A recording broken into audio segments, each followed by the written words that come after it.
So you get the weight, and you would have a measuring tape, and you would measure from the head to the toes. That would get the baby's length. And then you want to get the head circumference, and you would do that by just like putting the measuring tape on the eyebrows all the way around the head. Get the head circumference, and then to get the chest circumference, you would go at the nipple line and go all the way around the baby, and you would get the chest circumference that way. And then if you want to assess the head, you want to start by palpating the fontanelles and make sure that they're unossified, and you want to make sure that they're not bulging.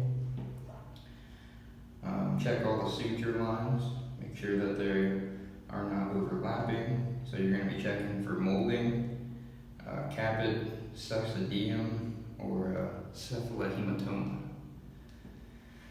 Alright, and then you would go to the ears.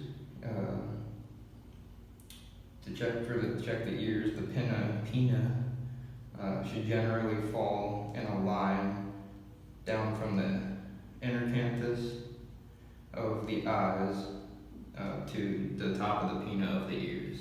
And if it's not like that, then that could indicate a mental defect, but it doesn't always have to mean that. And then you would check the eyes, making sure that they don't cross. If they do, then that just means that they could have weak muscles, which is not a permanent thing for the baby. You would check the epicanthal folds of the eye. You would also check the sclera for jaundice or any hemorrhage, and if there's any presence of green or yellow discharge, which could indicate an infection.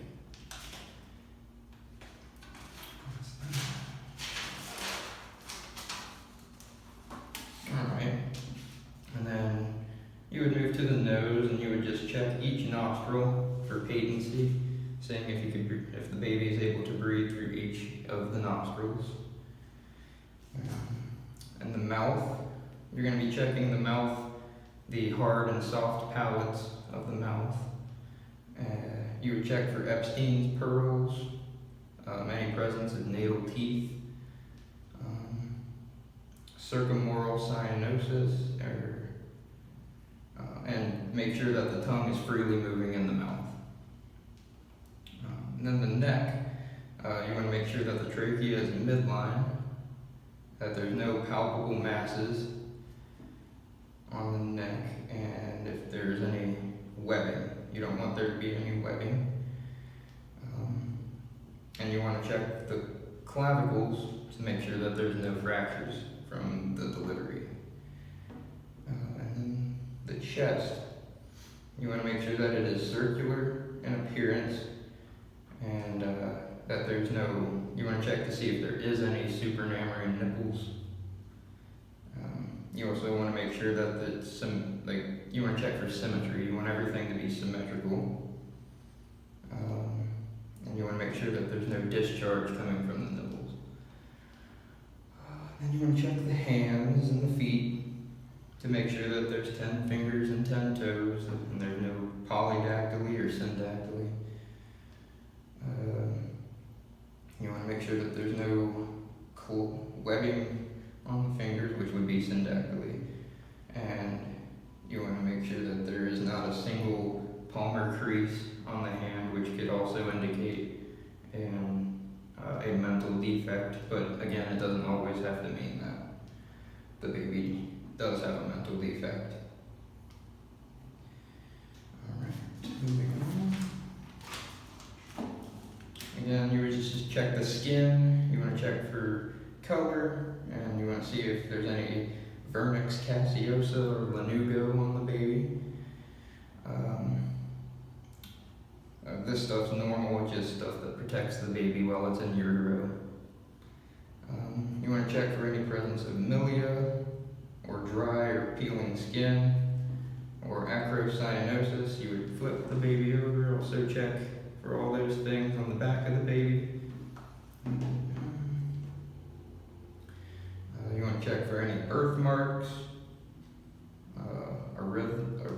erythema toxicum, petechiae, or Echidiamosis. And then you want to see if there's any facial marks that can be seen. You sometimes can see forceps marks, so where the doctor takes the baby by forceps and then helps the mother push the baby out. You want to check for other marks such as nevus simplex, which is also known as stork bite. That would be like on the baby's like forehead, sort of. You want to check for nevus phlemeus, which is a port white stain. Again, could be on the baby's face somewhere. And then nevus vasculosus, which is called a strawberry mark, and again, that's usually around the baby's like eye, or it could be somewhere on the top of the head, somewhere like that. You want to look for pigmented birthmarks. These are all things that you would document if you did see them. The pigmented birthmark can be seen anywhere on the baby. You also want to look for cafe au lait spots. Cafe au lait spots could indicate that the baby has nephrofibromatosis, but again, it doesn't always have to mean that the baby has nephrofibromatosis. It's just something that you want to look into a little more.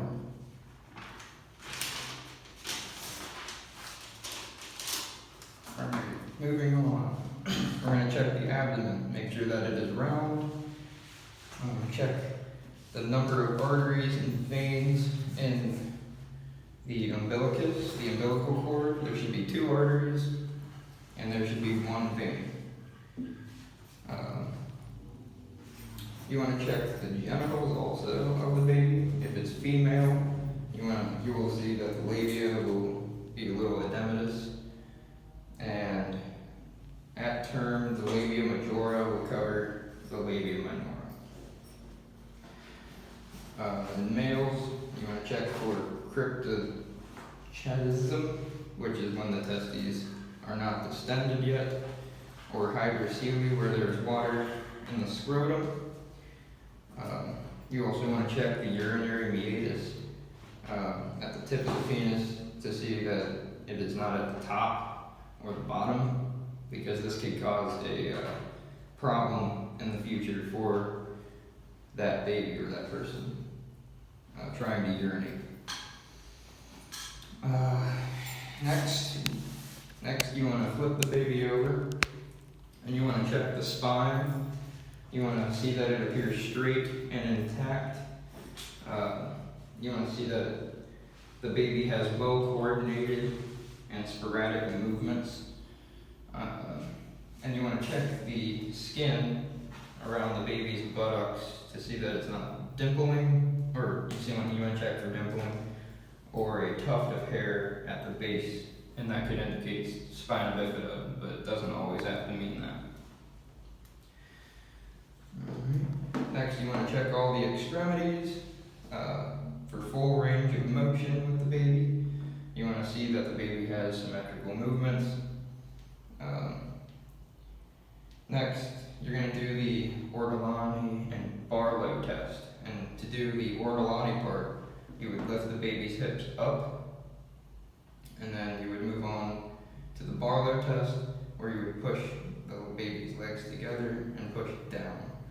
And if you feel any clicks or anything like that, then that could mean that the baby has a displaced hip bone. You can check to see that the legs are equal length, and the arms are equal length and symmetrical, and that the folds on the back of the buttocks are also symmetrical on the back of the thigh. You want to make sure that those are symmetrical. Again, checking for acrocyanosis, and you also want to check for the club foot on the baby, which would be pretty obvious. And then moving on. Okay. Yes. Next, we're going to check the cardiovascular system of the baby. So to do that, you want to get your stethoscope ready. Maybe warm it up a bit for the baby.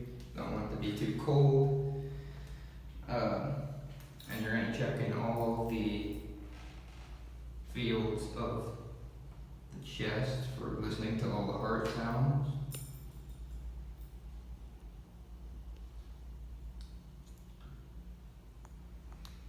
And then you're going to stop at the apical area because you want to listen to the apical pulse for 1 full minute.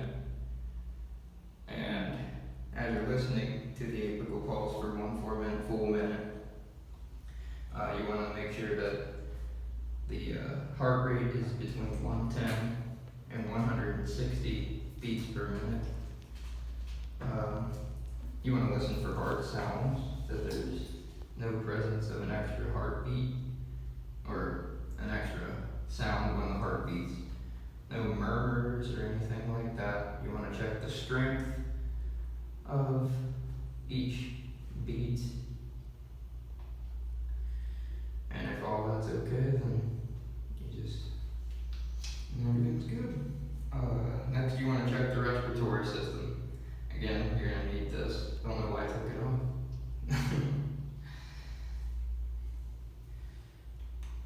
Warm it up. And you're going to check the respirations of the baby. And those should be between 30 and 60 breaths per minute.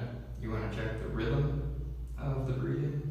Sometimes it can be a little bit sporadic, different, but that's normal with this patient population.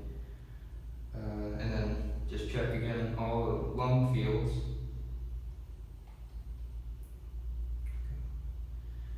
Going down, just checking to listen for any crackling, any abnormalities.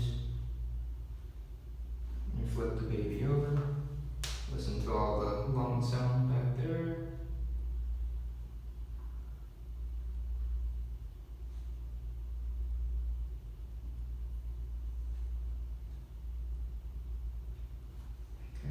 If everything sounds normal, the baby's going to be fine.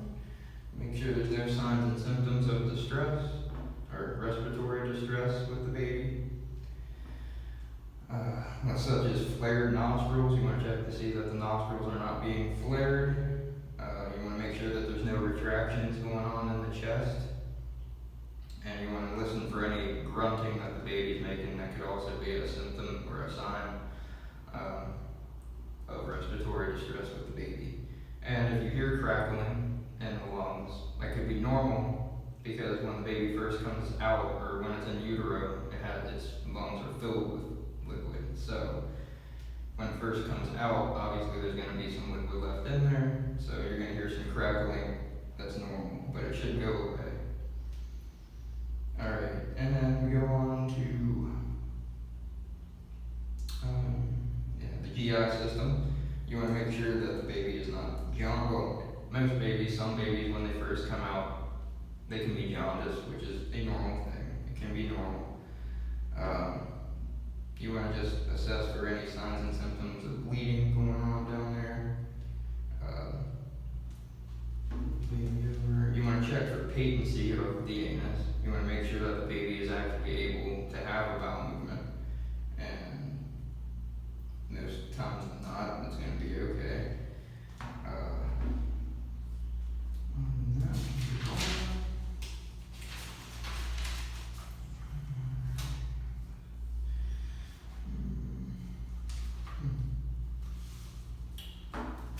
Yes, next we're going to move on to the reflexes of the baby. So the Moro reflex, that is when you're going to take the baby. You could do it 2 different ways. You could have a loud clap, and if the baby kind of flares its arms outwards and makes a C with its hands, that's a positive. Or another way you could do it is you kind of lift the baby up and drop him a little bit, but not too much. And the baby should do the exact same thing.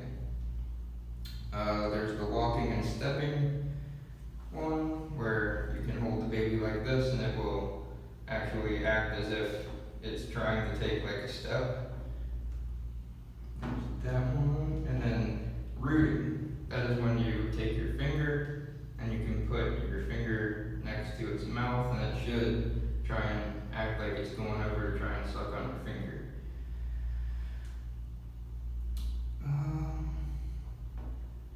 Yeah, tonic neck. That is when you take the baby's head and you kind of turn it one way, and the side that you turn the baby's head on should kind of contract up, and the side that you didn't turn the baby's head on should kind of stretch out, and it would do that for each side. The palmar plantar grasp, that's just when you put your finger on its hand, and it should try and act as if it's going to grab your finger. Same thing for the toes, it will act like it's trying to grab your finger with its toes. The Babinski reflex, that's when you take an instrument and you slide up its feet or its foot, and then it flails out its toes, kind of like that. And it would be a positive reflex if it did do that, and that should go away as the baby gets older.